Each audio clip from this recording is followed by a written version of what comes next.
जी अस्सलाम वालेकुम। उम्मीद है आप खैरियत से होंगे।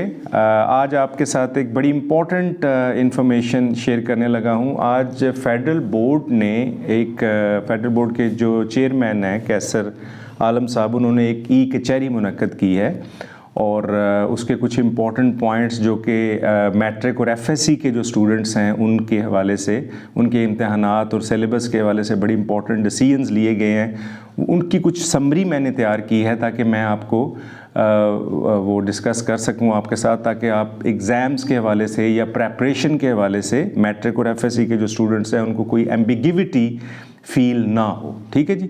तो ये कुछ पॉइंट्स हैं जो मैंने उस मीटिंग में से जो चेयरमैन फेडरल बोर्ड ने मुनक्कद की और उसके अंदर जो उनसे सवालात किए गए, उन सवालात के हवाले से कुछ पॉइंट्स मैं आपसे शेयर करने लगा हूँ। सबसे पहले तो मैट्रिक और एफएससी के जो एग्ज़ाम हैं वो मई और जून के महीने में होंगे। हाँ जी, मई और जून आने वाला है, गेट रेडी।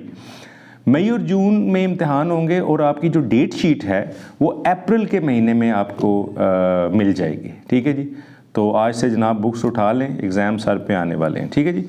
अच्छा, उसके बाद जी टेक्स्ट बुक ख़त्म नहीं हुई। कुछ लोग कहते हैं जी कि एसएलओ बेस्ड जो एग्ज़ाम है उसमें टेक्स्ट बुक पढ़ने की ज़रूरत नहीं है। जी नहीं, ऐसा बिल्कुल नहीं है। टेक्स्ट बुक आपने पढ़ना है, लेकिन टेक्स्ट बुक को पढ़ने का जो तरीका है वो चेंज हुआ है। टेक्स्ट बुक चेंज नहीं हुई, आपने उसकी जो मैथडोलॉजी है वो एसएलओ बेस्ड हो गई है। और एसएलओ का मतलब है कि आपकी जो स्टडी है वो कॉन्सेप्चुअल हो चुकी है। ठीक है जी। तो टेक्स्ट बुक ख़त्म नहीं हुई जी। उसके बाद जो इम्पोर्टेंट पॉइंट उन्होंने डिस्कस किया है वो ये है कि एसएलओ बेस्ड एग्ज़ाम होगा और इसके जो मॉडल पेपर्स हैं वो ऑलरेडी फेडरल बोर्ड की जो है वेबसाइट है उस पर शेयर कर दिए गए हैं, सॉल्व मॉडल पेपर्स। और वो कह रहे हैं कि हम एग्ज़ाम से पहले भी कुछ मॉडल पेपर्स जो हैं वो डिस्कस कर देंगे, हम शेयर कर देंगे फेडरल बोर्ड की वेबसाइट पे, ताकि स्टूडेंट्स जो हैं वो प्रेपरेशन कर सकें according to SLO based study. अच्छा जी, सारी रेफरेंस बुक्स ख़रीदने की ज़रूरत नहीं है। बस लोग जो कहते हैं जी हम बलूचिस्तान की भी बुक पढ़ लें, केपी की भी पढ़ लें, पंजाब की भी पढ़ लें। नो, देखें आप उनको ख़रीदें मत, ठीक है, इतने घर वालों के पैसे ना लगाएं। आप जो केपीके की बुक है जो आपकी लगी हुई है उस बुक को ही पढ़ें। और चॉइस उन्होंने दी है कि आप रेफरेंस के तौर पे आप उस बुक को पढ़ सकते हैं, लेकिन उस बुक को ख़रीदने की ज़रूरत नहीं है। ठीक है जी। तो ऐसी बुक्स जो केपीके की लगी हुई हैं यूनिवर्सिटीज़ में, आपके कॉलेजेस में, तो आप उन बुक्स को पढ़ सकते हैं। उसके बाद ये टेक्स्ट बुक से हट कर भी आप पढ़ सकते हैं। मसलन आप ऑनलाइन कोई रेफरेंस देख सकते हैं। ठीक है जी। आप जो इंग्लिश के हवाले से आप जो है वो नरेशन की स्टडी कर सकते हैं, उसको टेकअप कर सकते हैं। Phrasal verb, idioms, report writing, letter writing, summary writing, ये सारी चीज़ें जो हैं ये आप सिलेबस से हट कर भी इनको देख सकते हैं। उसके बाद 9th के सिलेबस के हवाले से उनसे कुछ सवालात किए गए। तो उसमें उन्हें कहा गया जी कि आपने तो कहा जी कि हम रट्टा ख़त्म करने लगे हैं और थ्योरम जो हैं मैथ के वो तो होता ही रट्टा है, तो इस हवाले से क्या चेंजेस आप लेके आ रहे हैं। तो इस पर उन्होंने कहा कि चेंजेस तो हम लेके इसलिए आ रहे हैं कि पेपर टोटल रट्टा बेस नहीं होगा। उन्होंने कहा जी कि हमने पेपर को 3 हिस्सों में डिस्कस किया है। और कौन से 3 हिस्से हैं? ये पेपर नॉलेज बेस होगा, एप्लीकेशन बेस होगा और अंडरस्टैंडिंग बेस होगा। ठीक है जी। तो इसमें ऐसा नहीं है कि सारा पेपर अनसीन होगा, चीज़ें सीन भी होंगी, लेकिन उसमें कुछ चीज़ें जो है वो एप्लीकेशन बेस होंगी और कुछ अंडरस्टैंडिंग बेस होंगी। ठीक है जी। तो उसमें उन्होंने कहा जी कि इंग्लिश के पेपर में एप्लीकेशन बेस और अंडरस्टैंडिंग बेस होगा। ठीक है जी। तो कॉन्सेप्चुअल हमने पढ़ना है और जितने अच्छे तरीके से आप पढ़ेंगे उतना ज़्यादा आपको अच्छे मार्क्स मिलेंगे। बड़ा इम्पॉर्टेंट डिसीजन और ऐसा अच्छा जिसे हम कह सकते हैं कि बड़ा रेवोल्यूशनरी टाइप का डिसीजन उन्होंने लिया है और एक बहुत बड़ी हेल्प उन्होंने दी है कैदियों को, माजूर अफराद को और यतीमों को, यानी कि इनकी फ़ीस माफ़ कर दी गई है। ठीक है जी।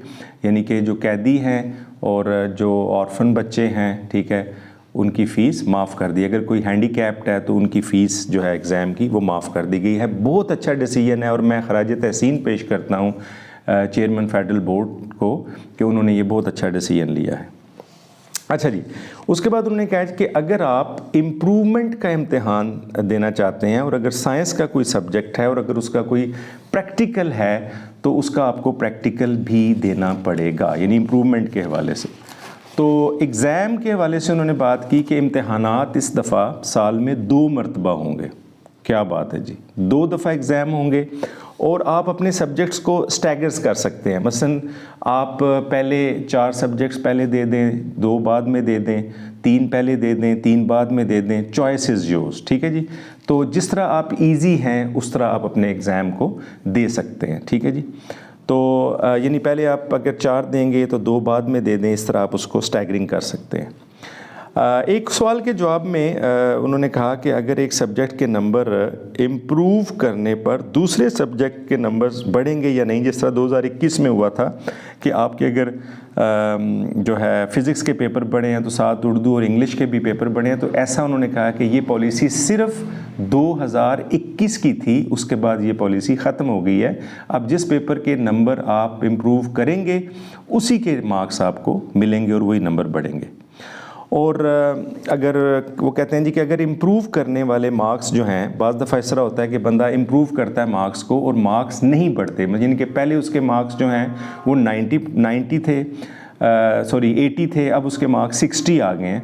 तो इस पर उन्होंने कहा कि मार्क्स वही लगेंगे जो बेस्ट होंगे। तो इसको बेस्ट फार्मूला कहा गया है कि जो ज़्यादा मार्क्स हैं, यानी पहले आपके ज़्यादा थे अभी कम आ गए हैं इम्प्रूवमेंट का दे के, तो जो ज़्यादा वाले मार्क्स हैं वो पहले लगेंगे, ठीक है जी। तो ये बड़ी अच्छी आज बातें हुई हैं जिसमें उन्होंने बड़ा अच्छा ये डिस्कस किया है। तो एक और बहुत ज़बरदस्त बात उन्होंने की कि अगर किसी स्टूडेंट के मार्क्स 49.6% आ जाते हैं तो हम उसको 50% कंसिडर करेंगे, क्योंकि इस तरह होता है कि बाज़ यूनिवर्सिटीज़ जो हैं उनका क्राइटेरिया 50% मार्क्स का होता है और स्टूडेंट्स जो हैं वो बाज़ के 49.5 आ जाते हैं या 6 आ जाते हैं, तो उनके मार्क्स 50 कंसिडर कर दिए जाएंगे ताकि उनको यूनिवर्सिटीज़ में एडमिशन लेने में प्रॉब्लम फेस ना हो। वो प्रॉब्लम यानी बाज़ दफ़ा बॉर्डर लाइन के ऊपर भी चेंजेस जो है वो आ जाती है। अच्छा जी, इंग्लिश और उर्दू के पेपर्स के हवाले से चॉइस होंगी, यानी कि उर्दू में अगर गज़लियात हैं, गज़लें वगैरह हैं या नज़में हैं, तो उन्होंने कहा जी कि पेपर को हम ऐसा सेट करेंगे कि जो KPK वाले हैं उनको KPK वाली अपनी बुक की चीज़ मिलेगी, बलूचिस्तान वाले हैं उनको बलूचिस्तान की चीज़ मिलेगी। तो ऐसा नहीं होगा कि उनको कोई बॉदरेशन होगी, लेकिन आप अपने तौर पे अगर पढ़ना चाहते हैं, चॉइस दी है उन्होंने कि आप बलूचिस्तान की बुक को पढ़ना चाहते हैं तो पढ़ सकते हैं, लेकिन अगर आप KPK की बुक से ही पढ़ रहे हैं तो आपका पेपर अटैम्प्ट हो जाएगा। और ये बहुत बड़ी कन्फ्यूजन थी बाज़ स्टूडेंट्स के माइंड में जी कि हमने KPK भी के पढ़नी है, बलूचिस्तान की पढ़नी है। तो इसको आज उन्होंने बड़ा क्लैरिटी के साथ इसको टेकअप किया है जी कि आप अगर KPK की पढ़ रहे हैं तो आप KPK के ही पेपर उर्दू और इंग्लिश के उसी में से आपका पेपर सॉल्व हो जाएगा, ठीक है जी।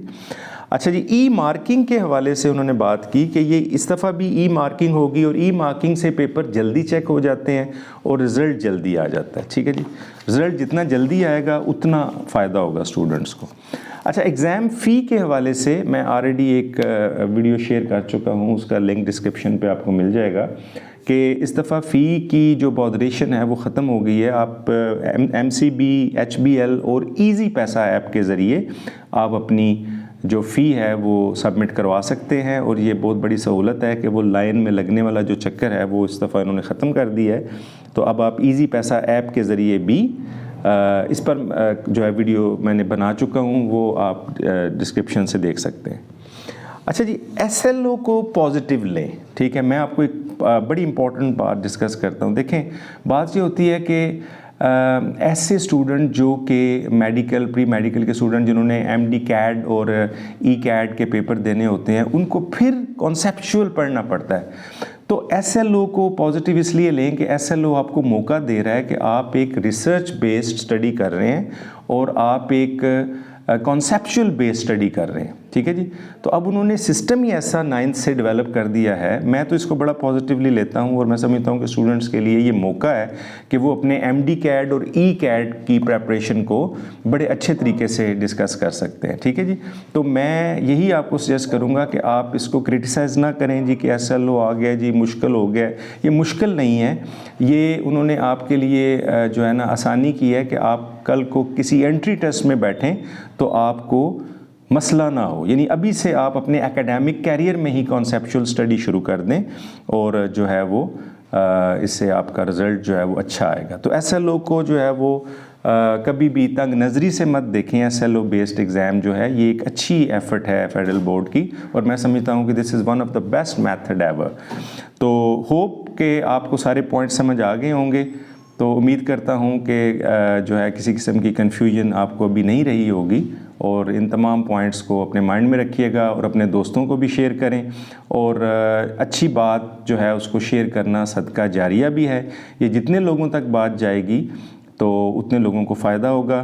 तो उम्मीद है कि आप अपना बहुत सारा ख्याल रखेंगे और इंग्लिश के हवाले से जिंजुआ एकेडमी और खुरम जिंजुआ ऑफिशियल से जुड़े रहें।